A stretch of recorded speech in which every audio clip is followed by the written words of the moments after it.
유대인으로 나치 독일의 핍박 아래서 잔인한 고문을 당했던 세계적인 심리학자 빅터 플랭클이라고 하는 박사님은 그가 그 감옥에서 정말 말할 수 없는 고통을 받으면서도 한결같은 마음으로 신앙을 잘 그렇게 지켜냈습니다. 그렇게 잘 버티다가 감옥에서 나온 후에 그 감옥 생활을 잘 견뎌낼 수 있었던 비밀이 무엇이냐라는 기자의 질문에 빅터 플랭클 박사가 이렇게 대답합니다. 그 비밀은 바로 나의 고난이 장차 가져올 나의 삶에 어떤 유익이 있겠는가를 저는 줄기차게 묵상했습니다. 저는 또한 그것을 끊임없이 기도했습니다. 하나님, 내가 이 시험과 고통의 시간이 지났을 때에 이 시간이 이렇게 고통의 시간을 보낸 그런 고통들이 나의 삶에 어떤 유익이 될 수 있겠습니까? 그리고 이 고난 때문에 내 삶이 어떻게 변할 것이며 이 고통을 견뎌내는 삶의 의미가 뭔지, 그리고 끝까지 희망을 놓지 않고 살아남아서 내가 전 세계 사람들에게 기여할 수 있는 것이 무엇인지를 계속 묵상했고, 이런 희망이 나로 하여금 그 끔찍한 고통도 견뎌내도록 만들었습니다. 이렇게 말했다고 합니다. 고난을 통해서 내가 많은 사람들에게 기여할 것이 무엇인지를 기도하며 희망을 놓지 않았다는 것이 얼마나 놀라운 일입니까? 우리는 어떤 고난이나 시험을 당하면 그 고난이나 시험 그 자체에 휘둘려서 거기에만 온 신경을 집중할 텐데, 이 박사님은 그 고난이나 시험을 뛰어넘어서, 아니 그 고난이나 시험을 이기고 난 후에 내가 하나님께 어떻게 귀하게 쓰임받을 수 있을 것인지를 줄기차게 묵상했다는 것입니다. 여러분 어떠십니까? 인간이라면 누구나 고난도 당하고 시험도 당합니다. 이런 고난이나 시험이 닥칠 때 우리는 이런 고난이나 시험을 어떻게 대처해야 할까요? 하나님께서는 왜 이런 고난이나 시험을 사랑하는 자녀들에게 왜 주실까요? 오늘 주신 본문을 생각해 보며 함께 은혜 나누기를 원합니다. 자, 첫 번째로 시험은, 고난은 누구나 당한다는 것입니다. 본문 2절 말씀 보겠습니다. 내 형제들아, 너희가 여러 가지 시험을 당하거든 온전히 기쁘게 여기라. 아멘. 자, 우리 교회 다니죠? 교회 다니는 분들이 가장 듣기 좋아하는 말이 뭘까요? 교회 다니는 분들이 가장 좋아하는 말이 뭘까요? 아마도 복 받으라는 말을 가장 좋아하실 겁니다. 복 중에서도 어떤 복? 부자가 되는 복을 받는 것을 가장 좋아하실 겁니다. 그래서 오죽하면 돈 세다가 죽기를 바라는 분들도 있다고 합니다. 돈 세다가 죽기를 바라는 그런 분들까지 있다고 합니다. 자, 그러면 반대로 교회 다니는 분들이 가장 싫어하는 말은 그럼 뭘까요? 바로 시험에 빠져서 고난당하는 것 가장 싫어하시지 않을까 싶습니다. 왜 이렇게 교회 다니는 분들조차도 고난을 당하고 시험 당하는 것을 꺼려 하실까요? 자, 그러면 이 시험은 누가 주는 것일까요? 먼저 시험은 하나님께서 주시는 시험이 있습니다.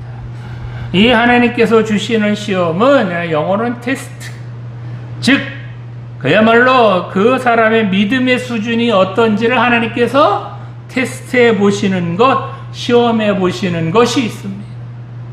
또 이 시험은 사탄이 주는 시험도 있습니다. 이 사탄이 주는 시험은 영어로는 temptation이라고 하죠. 즉 유혹하는 것을 말합니다.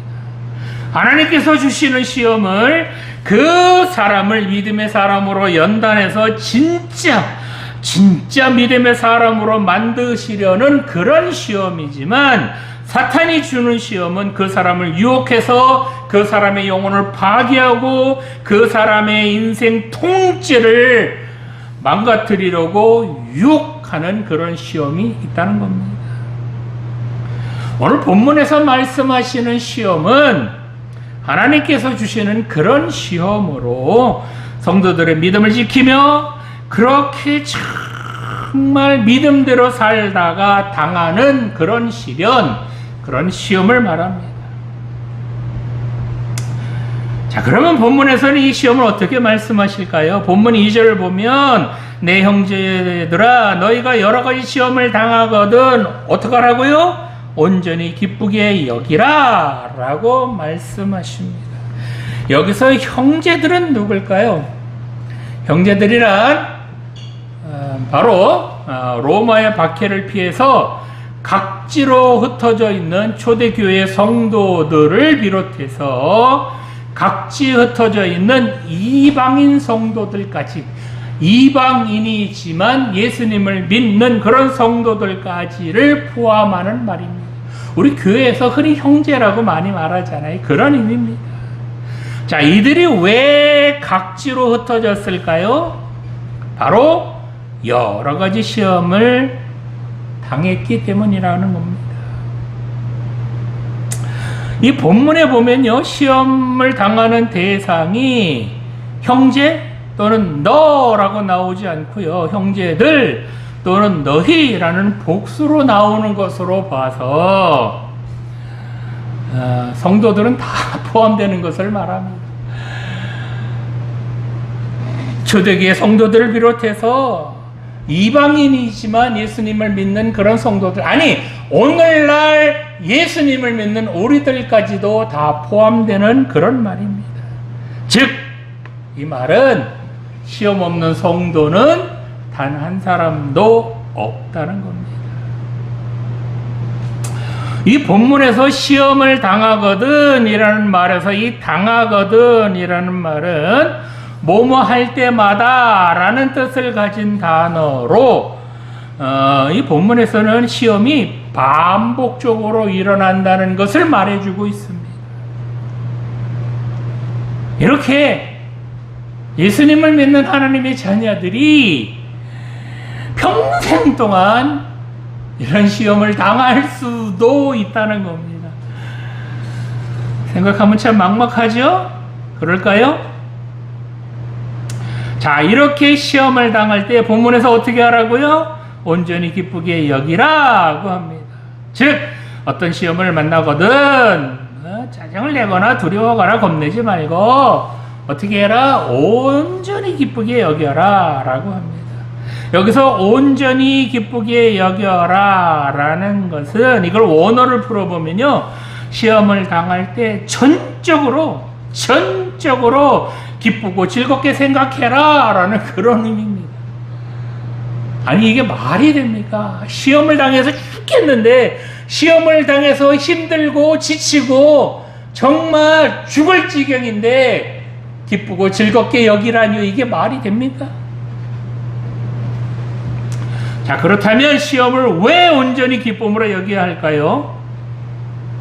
하나님께서는 밖에 버려진 정말 쓸모없는 흙과 같은 존재인 나를 그렇게 아주 귀하게 사용해 주시려고 토기장의 그 거친 손도 거치게 하시며 또한 뜨거운 불도 견디게 하여 주시어서 정말 쓸모있는 귀한 그릇으로 만들어 주셨습니다. 이처럼 아무짝에도 쓸모없던 내가 하나님 나라의 귀한 존재로 그렇게 쓰임 받으려면, 아니 하나님의 자녀가 되려면 거친 그 토기장의 손도 거쳐야 하고 뜨거운 그 불길도 견뎌야 한다는 겁니다. 늘 지혜 가운데 거하며 감사할 줄도 모르고 늘 불평불만인 그런 나를 온전한 성도로 만들어 주시려고 이 시험이라고 하는 하나님의 그 뜨거운 손길을 거쳐야 한다는 겁니다. 즉 하나님께서 주시는 이런 시험과 환난은 인내와 연단을 거쳐 소망으로 이어지는 그런 과정을 통하여 온전한 성도로 빚으시기 위한 성화의 과정이라는 겁니다. 즉 시험은 바로 온전한 성도, 온전한 자녀들이 되기 위한 필수 과정이라는 겁니다. 그래서 하나님께서 주시는 이 시험 견디기 어렵다, 힘들다, 못하겠다 라고 도망가거나 피하면 안 된다는 겁니다. 하나님께서 그 사람을 믿음의 사람으로 만드시려고 작정하시고 그 사람을 시험하시는 것이기 때문에 도망갈 수도 없고, 도망갈지라도 끝까지 그 사람을 쫓아가셔서 결국에는 그 시험을 통과하게 하신다는 겁니다. 도망가야 그 시험이 끝까지 따라다닌다는 겁니다. 만약 이렇게 하나님께서 주시는 시험을 피한다면 더 큰 문제가 있는데 뭐냐? 바로 어떤 시련이 올 때, 어떤 고난이 올 때 그 시련을 견디지 못해서 주저앉고 낙심해서 결국에는 실패한 인생을 살아가게 된다는 겁니다. 이게 더 큰 문제죠. 그러나 하나님께서 주시는 시험이 아무리 어렵고 아무리 견디기 어려울지라도 그 시험을 잘 통과하면 더 큰 시험이 올지라도 거뜬하게 이길 수 있는 그런 능력이 생겨서 어떤 시험이나 시련, 고난 이런 거를 두려워하지 않게 된다는 겁니다. 그렇습니다. 하나님께서 하나님의 자녀들을 시험하시는 것은 하나님의 자녀답지 못한 것들을 떨어내기 위한 것이며, 하나님의 자녀들에게 있어서는 안 되는 것들, 그런 것들을 잘라내기 위한 작업이며, 하나님 자녀에게 필요 없는 것들을 제거하기 위한 하나님의 만지심이라는 것을 명심해야 합니다. 그래서 하나님께서 주시는 이 시험은 죄인인 나를 온전한 하나님의 사람으로 만들어 가시는 그런 과정이기 때문에 이 시험을 기쁘게 여겨야 한다는 겁니다. 그렇습니다. 우리가 시험을 당할 때에 그 시험 자체만을 놓고 끙끙댈 것이 아니라 그 시험이 주는 유익, 그 고난이 주는 유익을 깊이 생각해 보시기 바랍니다. 하나님께서는 하나님의 자녀들에게 절대로 고난만을 주시는 분이 아니고 절대로 시험만을 주시는 그런 하나님이 아니라 그 시험, 그 고난을 멋지게 통과하고 나면 그 고난 너머에 그 시험 후에 엄청난 복도 준비해 놓으셨다는 것 여러분 명심하시기 바랍니다. 한마디로 하나님께서 우리에게 시험을 주시고 고난을 주시는 것은 우리를 더 멋진 하나님의 사람으로 만들어 가시려고, 그래서 이 시대에 정말 하나님의 일꾼으로 멋지게 사용하시려고 고난도 주시고 시험도 주신다는 겁니다. 그래서 하나님께서 주시는 이 시험은 바로 죄인인 우리들을 믿음의 사람으로 만드시려는 그런 은혜라는 것 여러분 기억하시기 바랍니다. 오늘 예배드리시는 청년 여러분, 하나님의 자녀들이라면 누구나 이 시험 당한다는 것 잊지 마시기 바랍니다. 그래서 하나님께서 주시는 이 시험 온전히 기쁘게 여겨야 합니다. 왜냐하면 하나님께서 주시는 이 시험은 나를 망하게 하는 거예요? 아니죠. 바로 나를 하나님의 사람으로 훈련시키기 위한 과정이기 때문이라는 겁니다. 따라서 하나님께서 주시는 이 시험이 주는 유익을 깊이 생각하셔서 시험을 통과한 이후에 믿음의 사람으로 정말 하나님께 멋지게 쓰임받을 그런 나 자신의 모습을 상상해 보시기 바랍니다. 이처럼 하나님께서 주시는 이런 시험 통과해서 이 시대에 정말 믿음의 사람으로 하나님께 멋지게 쓰임 받으시기 바랍니다. 자, 두 번째로 믿음의 시련이 바로 인내를 만들어 낸다는 것입니다. 본문 3절 말씀 보겠습니다. 이는 너희 믿음의 시련이 인내를 만들어내는 줄 너희가 알미라. 아멘. 자, 야고보는 본문에서 성도들이 시험을 당할 때 왜 전적으로 기쁘게 생각해야 하는지 이제 그 이유를 설명하고 있습니다. 여기서 시련이라는 단어는 앞에 나오는 시험이라고 하는 단어와 원형은 같아요. 약간 뉘앙스가 좀 다른 단어인데 비슷한 단어입니다.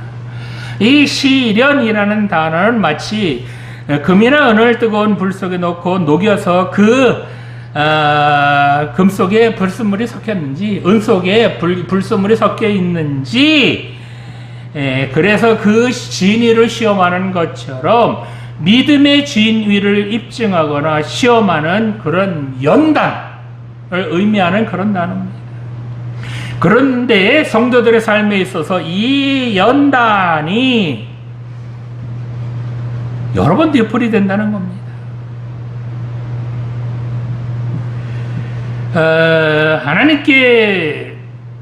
하나님에게서 우리들이 멀어질 때가 있죠. 멀어질 때마다 세상 죄악으로 나갈 때마다 하나님께서는 이 시험 또는 시련이라는 도구로 그 사람을 다시 하나님께로 돌아오게 하신다는 겁니다. 뿐만 아니라 더 큰 믿음의 사람으로 만드실 때도 그 사람을 시험해서 정말 더 큰 사람을 만드시려는 것도 당연한 겁니다. 또 여기 이 인내라는 단어는 어떤 상황 아래에서도 흔들림 없이 그 자리를 지키고 있는 것, 그것이 바로 이 인내라는 단어의 뜻입니다. 큰 시련과 고난 속에서도 인내하는 사람은 자기의 믿음과 경건을 충실하게 지켜나갈 수 있습니다.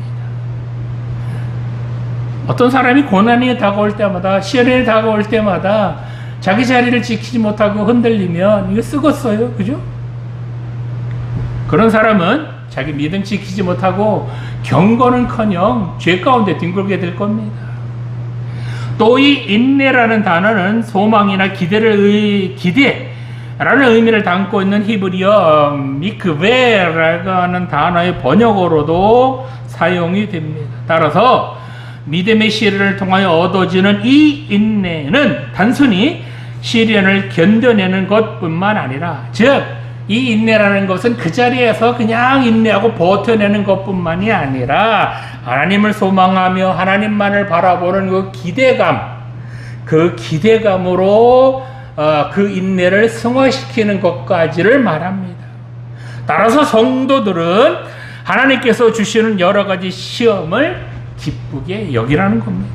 왜냐하면 바로 이 시험이 그 사람에게 인내를 만들어내며, 그래서 그 인내가 성도로서 갖추어야 할 모든 자세들을 온전하게 구비하도록 하기 때문에 시험을 기쁘게 여겨야 된다는 겁니다. 시험을 당할 때는 비록 견디기 힘들고 어려울지라도 결국 믿음으로 그렇게 인내한 성도들에게 이 시련은 분명 큰 유익이 될 것입니다. 그러기에 이 시험이 없이는 성도들에게 참된 영적 기쁨이 존재할 수 없으며 순수한 믿음이 사람이 되기는 어려울 겁니다. 자, 그러면 사람들이 왜 이 시련을 견디지 못하고 실패하는 사람들이 왜 있을까요? 바로 인내하지 못하기 때문이라는 겁니다. 조금만 더 참으면 되는데 그 조금을 참지 못해서 주저앉고 조금을 참지 못해서 포기합니다. 조금만 참았으면 잘 될 일을 그 순간을 참지 못해서 평생 후회하며 살게 된다는 겁니다. 그렇습니다. 믿음은 내 눈에 보이지는 않지만 참고 바라는 겁니다. 뭘 바라죠? 바로 보이지 않는 것, 이루어질 것 같지 않은 것들을 바라는 겁니다.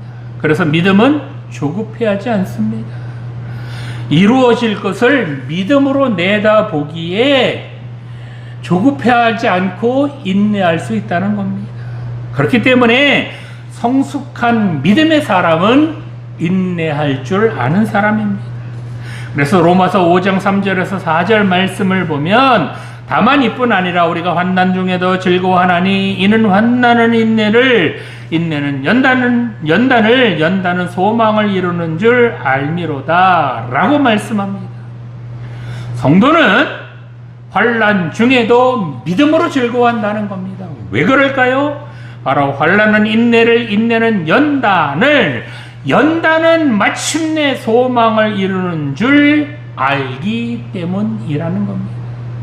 연단을 통과해야 비로소 소망을 이루기 때문에, 그렇기 때문에 기뻐한다는 겁니다. 그렇습니다. 우리 성도들에게 닥치는 환난은 인내를 만들어내는 진주 보석과 같습니다. 진주가 어떻게 만들어지죠? 그 조개에 정말 상처가 나고 그 상처를 아물게 하기 위해서 애쓰고 또 애쓰면서 얻어진 결과물이 진주잖아요. 똑같다는 겁니다. 믿음으로 당하는 시련은 어떤 환난도 견딜 수 있는 힘과 능력을 더해줍니다. 시련을 많이 받을수록 그 사람의 인격이 더 성숙해지고 더 겸손한 사람이 되고 더 믿음의 사람이 된다는 겁니다. 때로는 성도들일지라도 이런 시험이 다가올 때에 그 시험을 견디지 못해서 주저앉아 울기도 하고요. 때로는 하나님을 원망하기도 하고요. 너무 힘들어서 기도도 하지 못할 그럴 때도 있습니다. 그렇지만 그 어둠의 긴 터널을 빠져나오면 어느샌가 성숙한 신앙의 자리에 서 있는 자신을 발견하게 된다는 겁니다. 오늘 예배 드리시는 성도 여러분, 여러분들이 하나님께 귀하게 쓰임받기 원하신다면 환난이나 이런 시련, 고난을 어떻게든 비껴가는 그런 요령 터득하지 마시고 하나님만을 붙들고 그 시련에, 그 고난에 정면으로 맞서 싸우시기 바랍니다. 그럴 때 그 시련을 딛고 그 고난을 딛고 더 믿음의 사람이 될 수 있다는 겁니다. 고난 피한다고, 시련을 피한다고 될 일은 아니라는 겁니다.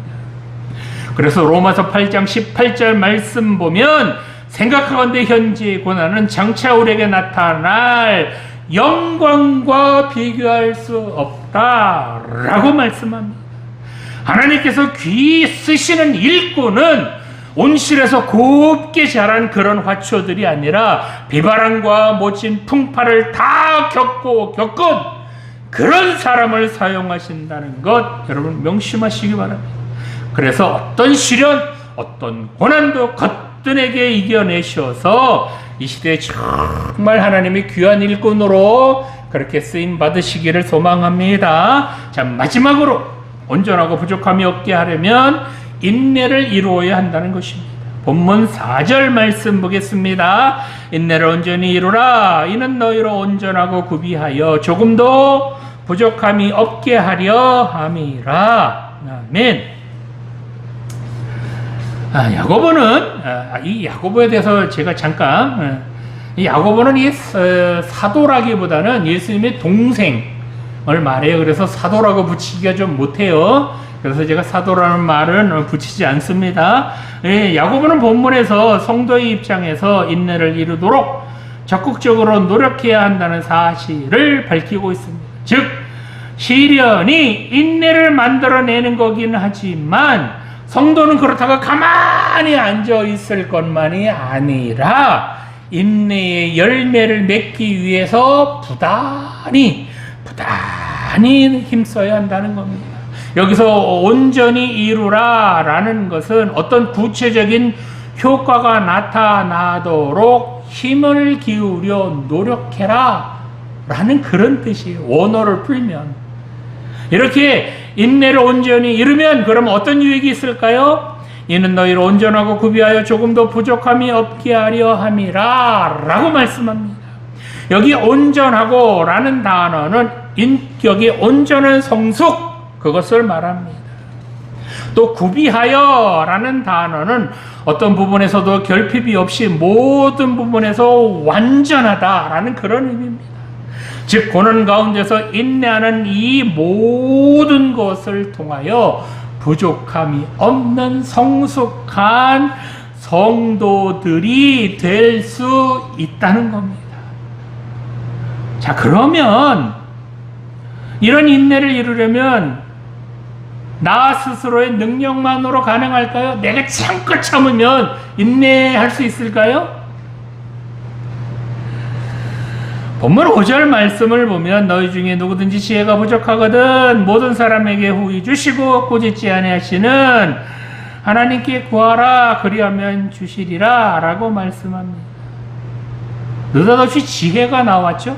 여기서 말하는 지혜란 어떤 것일까요? 지혜란 인간이 사색이나 학습 및 어떤 경험에서 얻어지는 그런 지혜가 아닌 하나님의 말씀 그리고 하나님께서 계시로 주시는 그런 영적인 지혜들을 말합니다. 자, 여러분 한번 생각해 보시겠어요? 어떤 고난이나 시험이 여러분에게 주어졌을 때 인간 스스로를 생각하고 자기 스스로 머리에 굴려서 지혜 짜낸다고 해서 해결이 될까요?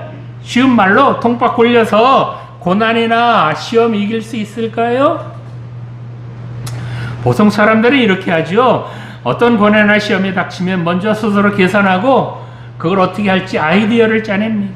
그런데 그렇게 그 사람의 머리에서 나온 방법이 올바른 해결책이 다 되던가요? 대부분은 오히려 일을 더 그르치게 만들고 더 일을 꼬이게 합니다. 더 힘만 들게 한다는 겁니다. 그러면 이런 고난이나 시험이 다가올 때 어떻게 해야 될까요? 바로 고난이나 시험이 다가올 때 하나님 이 고난 나 못 이기겠습니다. 이 시험 나 못 이기겠습니다. 하나님 도와주세요. 이 고난이나 시험을 이길 수 있도록 지혜 주세요. 라고 하나님께 지혜를 구해야 한다는 것입니다. 정말 하나님의 자녀들이 믿음으로 정말 부족함 없는 삶을 살려고 애쓸 때에 그럴 때에 당연히 느끼는 게 뭐냐? 나한텐 지혜가 부족하구나. 내 통박 갖고는 안 되는구나. 라는 것을 깨닫게 된다는 거예요. 그래서 하나님께서 주시는 지혜야말로 온전한 행위, 즉 부족함이 없이 정말 하나님의 자녀답게 살아갈 수 있는 그런 결정적인 요인이 되는 것이 바로 하나님께서 주시는 지혜라는 것을 깨닫게 된다는 겁니다. 그래서 바로 이 하나님께서 주시는 지혜야말로 성도들이 시험을 이기게 할 뿐만 아니라 그 시험을 통하여 유익을 얻기 위해서는 꼭 필요한 도구라는 겁니다. 본문에서는 이 지혜를 하나님께 구하라고 합니다. 근데 이렇게 지혜 주시는 하나님이 어떤 분이시라고요? 본문 5절을 보면 모든 사람에게 후히 주시고 꾸짖지 아니하시는 하나님이라고 소개합니다. 먼저 하나님께서는 구하는 자에게 어떻게 주시는 분? 후히 주시는 분이라고 합니다.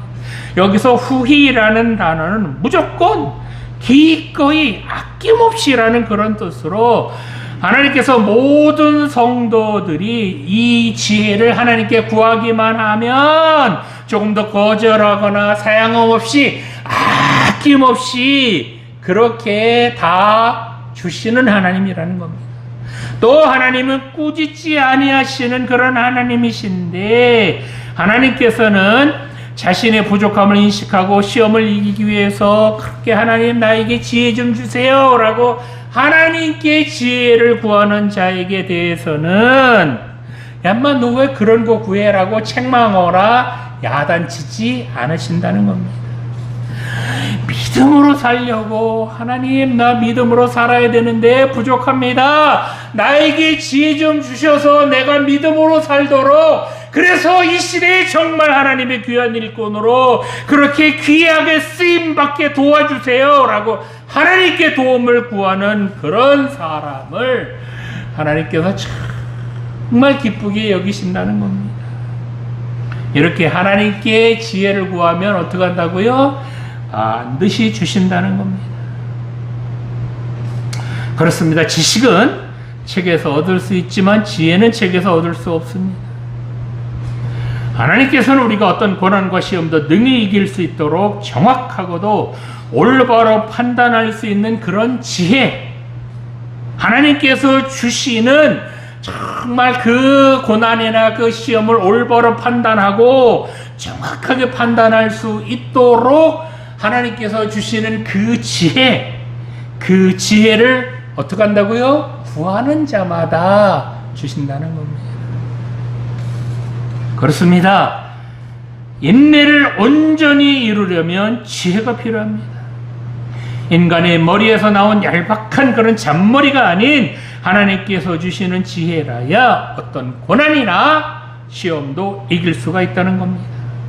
여러분 진정으로 고난을 이기길 원한다면, 진정으로 시험을 이기길 원한다면 그 고난을 통하여 주저앉거나 정말 망하는 길로, 시험 때문에 내 인생 그렇게 망하는 길로 가고 싶지 않다면 하나님께 지혜를 구하시기 바랍니다. 하나님 도와주세요. 나 하나님께서 주시는 지혜가 필요합니다. 그래야 쓰러지지 않고 넘어지지 않고 내 인생 망하지 않을 수 있습니다. 나 좀 도와주세요 라고 하나님께 구해야 한다는 겁니다. 그래야 이 고난을 통하여 더 큰 유익을 얻을 수 있고 이 고난을 통하여 오히려 더 믿음의 사람으로 거듭날 수 있다는 겁니다. 오늘 예배드리시는 청년 여러분, 하나님께서 우리에게 고난 주시고 시험하시는 것은 우리가 하나님의 자녀라는 것을 확인받는 겁니다. 더 나아가서 하나님께서 주시는 시험은 우리를 한층 더 믿음의 사람으로 만드시려는 하나님의 계획이라는 것 명심하시기 바랍니다. 이런 시험이 다가올 때 피하거나 도망가지 마시고 특별히 세상에서 요거 피할 수 있는 요령, 방법 그런 거 찾지 마시기 바랍니다. 오히려 이 고난이나 시험에 정면으로 맞서 싸우시기 바랍니다. 누구 붙들고? 하나님 붙들고, 하나님께서 주시는 지혜 붙들고 고난이나 시험에 정면으로 맞서 싸우시기 바랍니다. 그렇게 맞서 싸우다가 지혜가 부족하거든 하나님 나 좀 도와주세요 라고 하나님께 지혜를 구하시기 바랍니다. 그럴 때 하나님께서 능히 고난이나 시험을 이길 그런 지혜 주셔서 멋지게 그런 고난, 그런 시험 무사히 통과하게 해 주실 줄 믿습니다. 고난을 받을 때 오히려 주저앉거나 실패하는 그런 인생이 아니라 고난을 딛고 더 믿음의 사람으로 거듭나는 여러분들이 다 되시기를 간절히 소망합니다. 자, 고린도전서 10장 13절 말씀으로 설교 마치겠습니다. 사람이 감당할 시험 밖에는 너희가 당한 것이 없나니 오직 하나님은 미쁘사 너희가 감당하지 못할 시험 당함을 허락하지 아니하시고 시험 당할 즈음에 또한 피할 길을 내사 너희로 능히 감당하게 하시느니라. 아멘. 기도드리시겠습니다. 지금도 살아계신 하나님 아버지, 하나님의 자녀들은 누구나 하나님께서 주시는 시험 당한다는 것 깨닫게 하여 주시니 감사드립니다. 하나님께서 주시는 시험이나 고난은 우리를 망하게 하라는 것이 아니라 믿음의 사람으로 업그레이드 시켜 주시려는 하나님의 은혜라는 것 잊지 않게 하여 주시옵소서. 그래서 시험을 만날 때 두려워하거나 겁내지 말게 하여 주시고 담대히 그 시험에 맞서 싸우게 하여 주시옵소서. 믿음의 시련을 통하여 인내를 배우게 하여 주시고 그 인내를 통하여 한층 더 성숙한 신앙인으로 자라게 하여 주시옵소서. 이렇게 시험 당할 때 하나님께 지혜를 구하게 하여 주시옵소서. 그럴 때 후회 주시고 꾸짖지 아니하시는 하나님께서 우리에게 정말 하나님께서 주시는 그 지혜를 주셔서 어떤 고난이나 시험도 거뜬하게 이기게 해 주실 줄 믿습니다. 이렇게 어떤 고난이나 시험도 이겨냄으로써 믿음의 사람들로 이 시대에 귀하게 쓰임받는 우리 모두 되게 하여 주시옵소서. 감사드리며 예수님의 이름으로 기도드립니다. 아멘.